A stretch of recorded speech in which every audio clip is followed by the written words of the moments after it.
Daily current news में अभी की खबर है, आईवीएफ से ग्रेट इंडियन बस्टर्ड के बच्चे का जन्म। हाल ही में राजस्थान के जैसलमेर जिले में आईवीएफ यानी इन विट्रो फर्टिलाइजेशन के जरिए लुप्तप्राय ग्रेट इंडियन बस्टर्ड के एक बच्चे का जन्म हुआ। बता दें कि यह कदम इस संकटग्रस्त प्रजाति के संरक्षण के लिए महत्वपूर्ण है जो विलुप्त होने के कगार पर है। तो आइए अब जानते हैं ग्रेट इंडियन बस्टर्ड के बारे में।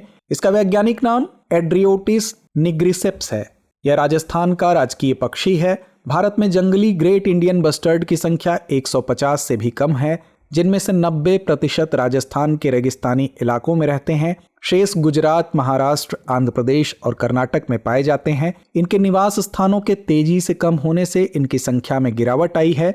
शहरीकरण, कृषि विस्तार और बिजली की तारें इनके प्राकृतिक आवास को नुकसान पहुंचा रही हैं। इन पर अवैध शिकार का खतरा भी बना हुआ है, जो इनकी संख्या में गिरावट का एक मुख्य कारण है। आइए नजर डालते हैं इनकी सुरक्षा की स्थिति पर। अंतर्राष्ट्रीय प्रकृति संरक्षण संघ यानी IUCN की रेड लिस्ट गंभीर रूप से संकटग्रस्त या क्रिटिकली इंडेंजर्ड श्रेणी में वन्य जीवों एवं वनस्पतियों की लुप्त प्राय प्रजातियों के अंतर्राष्ट्रीय व्यापार पर कन्वेंशन यानी साइट्स के परिशिष्ट 1 में, प्रवासी प्रजातियों के संरक्षण पर अभिसमय यानी CMS परिशिष्ट 1 में और वन्य जीव संरक्षण अधिनियम 1972 की अनुसूची 1 में ये सम्मिलित हैं। तो आइए जानते हैं इन विट्रो फर्टिलाइजेशन या IVF के बारे में। यह एक ऐसी प्रक्रिया है जिसमें अंडाणु और शुक्राणु को शरीर के बाहर निषेचित किया जाता है और फिर निषेचित अंडाणु को गर्भाशय में प्रत्यारोपित किया जाता है। इस तकनीक का उपयोग आमतौर पर उन स्थितियों में किया जाता है जहां प्राकृतिक प्रजनन संभव नहीं हो पाता, जहां किसी प्रजाति के विलुप्त होने का खतरा होता है। यह तकनीक सिर्फ इंसानों के लिए ही नहीं बल्कि जानवरों और पक्षियों के लिए भी महत्वपूर्ण साबित हो रही है।